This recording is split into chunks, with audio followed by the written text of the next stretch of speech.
Creators कैसे हैं आप लोग। तो आज हम लोग चैप्टर 11 के एमसीक्यू क्वेश्चन करने वाले हैं। तो हम लोगों का चैप्टर 11 कौन सा है, कपड़ों की धुलाई तथा रख रखाव। तो चैप्टर 11 तक हम लोगों ने थ्योरी क्लासेस कंप्लीट कर ली है। उसकी थ्योरी क्लास पूरी तरीके से कंप्लीट हो चुकी है।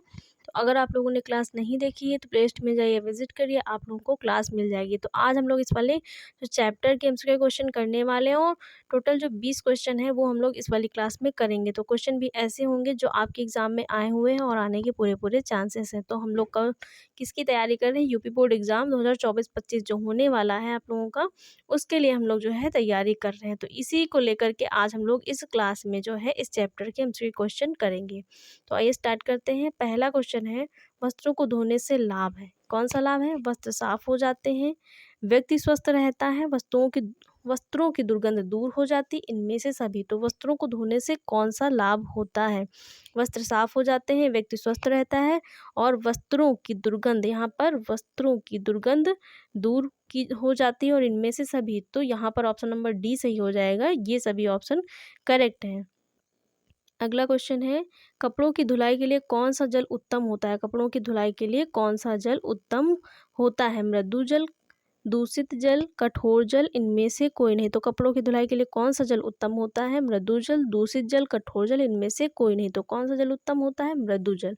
ऑप्शन नंबर ए यहाँ पे करेक्ट हो जाएगा। अगला क्वेश्चन है, रेशमी वस्त्रों में चमक लाने के लिए प्रयोग करते हैं। जो रेशमी वस्त्र होते हैं उनमें चमक लाने के लिए प्रयोग करते हैं, किसका प्रयोग करते हैं? अमोनिया का, मेथिलेटेड स्पिरिट का, नींबू के रस का, नमक का पानी। तो किसका प्रयोग किया जाता है रेशमी वस्त्रों में चमक को लाने के लिए? तो यहाँ पर किसका प्रयोग किया जाएगा? मेथिलेटेड जो स्पिरिट होता है उसका प्रयोग किया जाता है। ऑप्शन नंबर बी यहाँ पे आप लोगों का करेक्ट हो जाएगा। अगला क्वेश्चन है, ऊनी वस्त्रों को धोने के लिए किसका प्रयोग करते हैं? जो ऊनी वस्त्र होते हैं उनकी धुलाई किससे की जाती है? मुल्तानी मिट्टी से, साधारण साबुन से, और रीठे के घोल से, उपयुक्त में से कोई नहीं। तो ऊनी वस्त्रों की जो धुलाई है वो किससे की जाती है? मुल्तानी मिट्टी से की जाएगी, साबुन के पानी से की जाती है, और रीठे के घोल से की जाती है। तो किससे की जाती है? जो ऊनी वस्त्र होते हैं उनकी धुलाई इनमें से किससे की जाती है?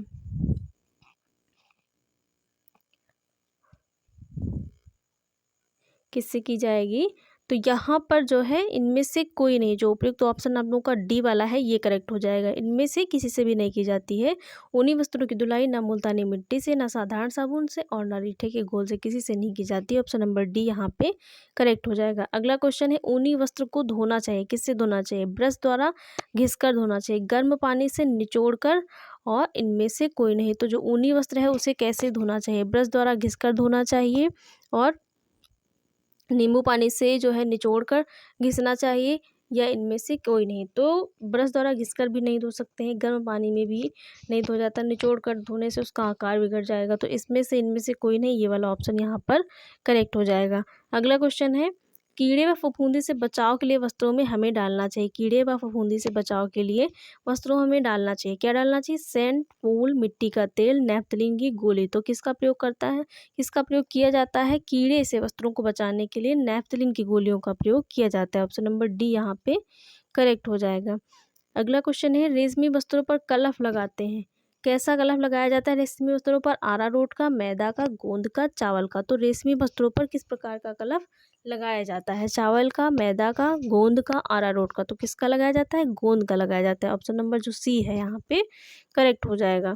अगला क्वेश्चन है, चावल का कलफ किन वस्त्रों में दिया जाता है? जो चावल का कलफ होता है वो किन वस्त्रों में जो है प्रयोग किया जाता है? रेशमी वस्त्रों में, सूती वस्त्रों में, ऊनी वस्त्रों में, कृत्रिम वस्त्रों में। तो चावल का कलफ का प्रयोग कौन से वस्त्रों में किया जाता है? किसमें किया जाता है? सूती वस्त्रों में किया जाता है। ऑप्शन नंबर बी यहाँ पे करेक्ट हो जाएगा। अगला क्वेश्चन है, नील कपड़ों में किन वस्त्रों में किया जाता है? जो नील होता है, नील का प्रयोग किन वस्त्रों में किया जाता है? कौन से वस्त्रों में नील का प्रयोग किया जाता है? रेशमी वस्त्र, रंगीन वस्त्र, ऊनी वस्त्र, सफ़ेद सूती वस्त्र। तो जो नील होता है उसका प्रयोग कौन से वस्त्रों में किया जाता है? सफ़ेद सूती वस्त्रों में किया जाता है। ऑप्शन नंबर डी यहाँ पे करेक्ट हो जाएगा। अगला क्वेश्चन है, घर पर कपड़े धोने से किसकी बचत होती है? अगर आप घर पर कपड़े धो रहे हैं तो धोने से किसकी बचत होगी? कपड़े की, पैसे की, समय की, उपयुक्त सभी की। तो किसकी बचत होती है? इन सभी की बचत होती है। तो ऑप्शन नंबर डी यहाँ पे करेक्ट हो जाएगा। अगला क्वेश्चन है, ऊनी वस्त्रों की सुरक्षा है तो किसका प्रयोग किया जाता है? ऊनी वस्त्रों की सुरक्षा के लिए किसका प्रयोग किया जाता है? आम की पत्तियों का, पीपल की पत्तियों का, गुलाब की पत्तियों का, नीम की पत्तियों का। तो ऊनी वस्त्रों की सुरक्षा के लिए किसका प्रयोग किया जाता है? नीम की पत्तियों का प्रयोग किया जाता है। ऑप्शन नंबर डी यहाँ पे करेक्ट हो जाएगा।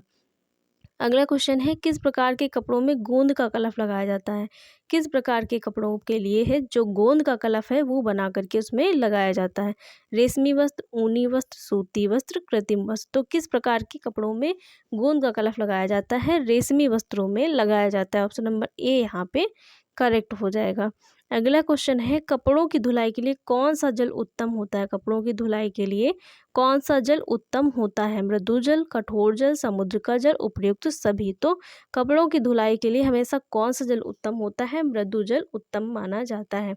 ऑप्शन नंबर ए यहाँ पे करेक्ट हो जाएगा, क्योंकि मृदु जल जो है साबुन के साथ अत्यधिक झाग देता है।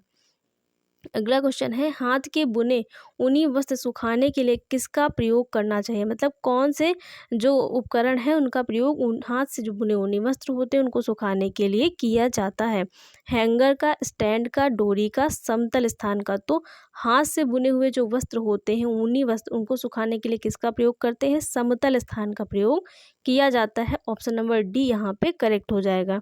अगला क्वेश्चन है, रेशमी वस्त्रों को कैसे धोना चाहिए? किस प्रकार धोना चाहिए? पीट कर, रगड़ कर, पटक कर, इनमें से कोई नहीं। तो जो रेशमी वस्त्र होते हैं उनको किस प्रकार से धोना चाहिए? ना पीट कर धोया जाता है, ना पटक कर और ना ही रगड़ कर। तो इनमें से कोई नहीं वाला जो ऑप्शन है वो करेक्ट हो जाएगा। ऑप्शन नंबर डी यहाँ पे आप लोगों का सही हो जाएगा।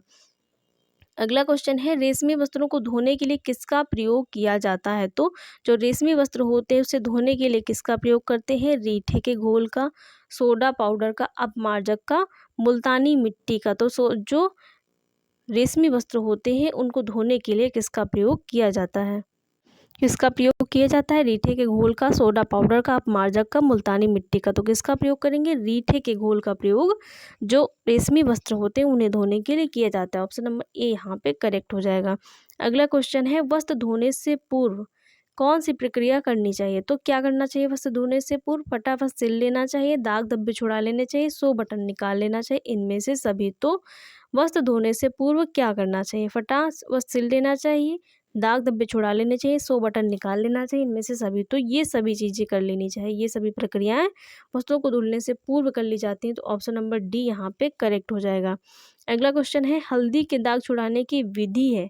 हल्दी का जो दाग होता है वो किसके द्वारा छुड़ाया जाता है? ग्लिसरीन द्वारा, डिटर्जेंट द्वारा, नमक द्वारा, इनमें से कोई नहीं। तो जो हल्दी का दाग होता है वो किसके द्वारा छुड़ाया जाता है? ग्लिसरीन द्वारा, डिटर्जेंट द्वारा, नमक द्वारा।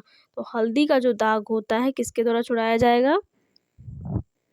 ग्लिसरीन, डिटर्जेंट, नमक, इनमें से कोई नहीं। जो ऑप्शन डी है यहाँ पे करेक्ट हो जाएगा, क्योंकि ग्लिसरीन, डिटर्जेंट, नमक के द्वारा नहीं छुड़ाया जाता है। तो यहाँ पर ऑप्शन नंबर डी जो है सही हो जाएगा।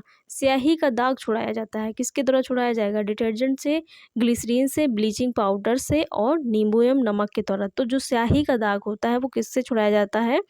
डिटर्जेंट से, ग्लिसरीन से, ब्लीचिंग पाउडर से, नींबू एवं नमक से। तो किसके द्वारा छुड़ा सकते हैं? नींबू एवं नमक का प्रयोग करके उसको छुड़ाया जा सकता है। ऑप्शन नंबर डी यहाँ आप लोगों का सही हो जाएगा। और आप लोगों का अगला और लास्ट क्वेश्चन है, फलों के दाग को छुड़ाया जाता है। जो फल होते हैं उनसे लगे जो दाग होते हैं वस्त्रों पर, उसे छुड़ाने के लिए किसका प्रयोग करेंगे? सर्फ से, नमक से, डिटर्जेंट से, रीठे से। तो किसका प्रयोग फलों के दाग को छुड़ाने के लिए किया जाता है? तो नमक का प्रयोग किया जाता है। किसका किया जाता है? नमक का। ऑप्शन नंबर जो बी है यहाँ पर आप लोगों का करेक्ट हो जाएगा। तो गाइस आप लोगों के जो चैप्टर 11 है यहाँ पर आज पूरा कंप्लीट हो गया। एमसीक्यू क्वेश्चन भी हम लोगों ने कर लिए।